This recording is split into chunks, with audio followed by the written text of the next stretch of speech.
मेरे साथ फिजिक्स वाला के सीईओ अलक पांडे जो हैं वो बने हुए हैं। अलक जी, सीधा मैं आपके पास ही आना चाहूंगी। देखिए, 2015 में कोर्ट के आदेश से AIPMTM यानी कि AIPMT जो मेडिकल एंट्रेंस टेस्ट ही है उसकी परीक्षा को रद्द किया गया था। लेकिन वो इसलिए रद्द किया गया था क्योंकि सरकार ने माना था कि पेपर लीक हुआ है। 44 बच्चों का जो पेपर लीक हुआ था, सरकार ने माना कि पेपर लीक हुआ था। लेकिन इस पूरे मामले पर पेपर लीक की बातें तो सामने आई, लेकिन सरकार ने एक बार भी नहीं माना कि पेपर लीक हुआ था। तो अब कौन सा वो आधार है जो उन छात्रों को उम्मीद दे सकता है कि ये पेपर रद्द हो सकता है? देखिए, इसमें सबसे पहले मैं बताऊंगा कि आज ऑनरेबल सुप्रीम कोर्ट में जो मुद्दा आज आया था, मैं भी वहीं मौजूद था, कोर्ट में ही था। कोर्ट नंबर 12 में चल रहा था ये मुद्दा, मैं सुन भी रहा था। तो ये मुद्दा था 1 जून का, जो कि परीक्षा के रिजल्ट के पहले का था। यानी रिजल्ट नहीं आए थे, रिजल्ट के अंदर तो बहुत सारी ऐसी चीजें हैं जो सही नहीं है। ग्रेस नंबर का मिलना, अनजान बच्चों को ग्रेस नंबर दिया गया, 720 भी ग्रेस से आए हैं। जो आज मुद्दा था वो इस मामले में था कि पेपर लीक हुआ है। और जब सिर्फ पेपर लीक का मुद्दा सामने आया तब भी जजेस ने क्या बोला कि there has been compromisation in the sanctity of the examination, यानी कि परीक्षा जो पूजनीय तरह से होनी चाहिए थी, जिस स्थिति में होनी चाहिए तो उस स्थिति में नहीं हुई, कहीं ना कहीं गैप है।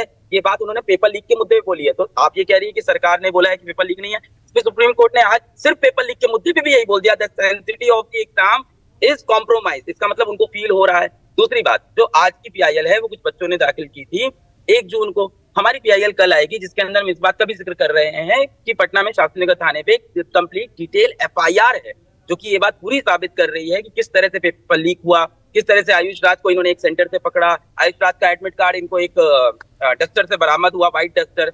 झारखंड की एक एजेंसी ने पटना पुलिस को इन्फॉर्मेशन दी कि एक व्हाइट रंग की रेनॉल्ट डस्टर है, उसको आप रोकिए और उस डस्टर के अंदर आपको कुछ मिलेगा। वहां इनको क्या मिले? एडमिट कार्ड मिले।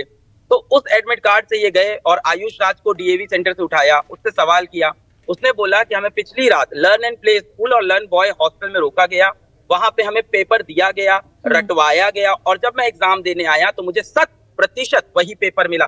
ये रहा पेपर लीक का पूरा मुद्दा। सर, लेकिन ये बताइए अलक पांडे जी, ये बताइए कि मान लिया कि सुप्रीम कोर्ट ने कहा कि पेपर जो है उसकी पवित्रता पर सवाल खड़े किए, NTA से जवाब भी मांगा गया, लेकिन सबसे बड़ी बात यह है कि परीक्षा हो गई और अब जो दूसरा चरण होता है काउंसलिंग, वो भी हो जाएगी। 8 जुलाई को अब इस पर अगली सुनवाई होगी। यानी वो 24 लाख बच्चे जो बहुत उम्मीद के साथ सुप्रीम कोर्ट में गए थे, वो नाउम्मीद हो रहे हैं, क्योंकि एक एक करके हम लगातार अब परीक्षा के जो पूरा सिनेरियो है, जो पूरी प्रक्रिया, उस तरफ बढ़ते नजर आ रहे हैं।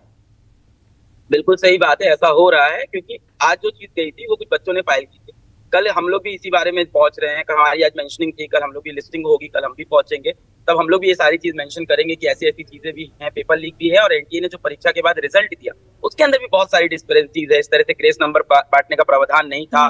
पहली बार इतिहास में ग्रेस नंबर दिया है। ग्रेस नंबर कितना दिया, कैसे दिया, क्या फॉर्मूला है, क्यों बाकी लोग को नहीं दिया जिनके पेपर लेट हुए हैं, ये सारी डिस्पेरेंसीज हैं। राइट टू इक्वालिटी का वायलेशन है, राइट टू इन्फॉर्मेशन का वायलेशन है कि पता नहीं रहे। मेरे ख्याल से कल जब सुप्रीम कोर्ट ये दोनों पक्ष देखेंगे तो हो सकता हो इस फैसले पे आगे कुछ हम लोग सोच सकते हैं। आज से हम बहुत ज्यादा डिसअपॉइंट ना हो, क्योंकि ये रिजल्ट के पहले की जो चीज थी उस पर सुनवाई हुई है। ये 1 जून से मुद्दा लगा हुआ था, आज जाके उस पर सुनवाई हो रही थी, आज जाके उस पर बात हुई है। रिजल्ट के बाद जितने लोग ने PIL डाली है उनमें से किसी की अभी लिस्टिंग नहीं थी।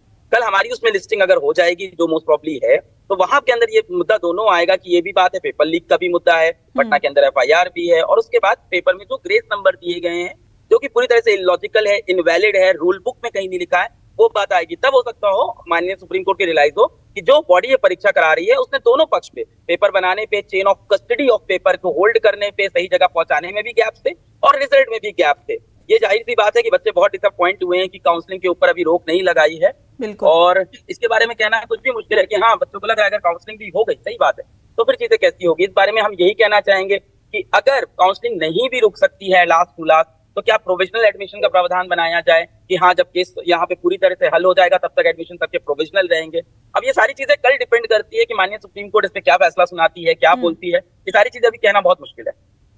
अच्छा, एक चीज आपसे यहाँ पर ये भी समझना चाहूंगी, अगर ये कोर्ट के द्वारा कहा गया कि पेपर लीक हुआ है, कोर्ट द्वारा ये माना गया, तो क्या सरकार के निर्णय को बदला जा सकता है? तो यानी कि वो जो बच्चे नाउम्मीद हो रहे हैं उन्हें अभी भी उम्मीद उनकी बरकरार रहेगी क्या? देखिए, पेपर लीक अगर प्रूव होता है तो एक ही सोल्यूशन बचता है, री एग्जाम। कोई सोल्यूशन नहीं, क्योंकि एक बार पेपर लीक हो गया तो आप साबित नहीं कर पाएंगे कि पेपर 20 लोग के पास है या पेपर 20 लाख लोग के पास, सबके पास था। इसको साबित करने का कोई तरीका नहीं है। सोशल मीडिया का जमाना है, पेपर कहां से कहां।